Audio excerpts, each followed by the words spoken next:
Den inicio, organisación tabata voornamelijk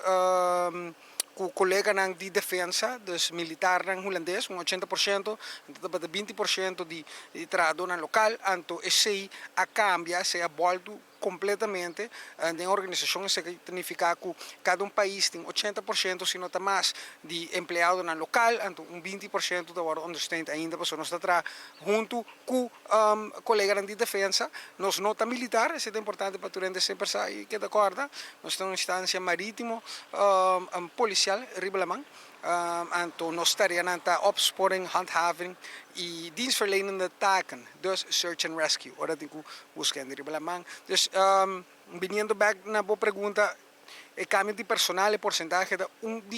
exemplo, pero também nós botamos en metal shark nang abin depois de insure nang U-boat nang, dus nós temos também diferentes tipos de vaartuigen gedurende jaren e também nós expandir como organização de nosso trado nang. O processo de werving, de recrutar, etc. começa oficialmente fim de agosto, begin de setembro, sempre nós está abrindo nosso website, nós está botando diferente comunicado de imprensa, pero também online para nos medios sociais, para gente por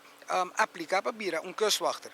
Dus nós não temos o processo de abrir work, pero se não significa que você passa e conversar juist nos que, se você tem interesse, outro ano, por exemplo, inscrever você para a opleiding, que dura ano,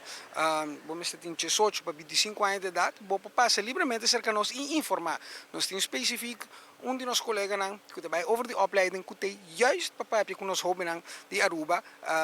se é que não tem interesse, na verdade, para uma carreira bonita de Kustwacht.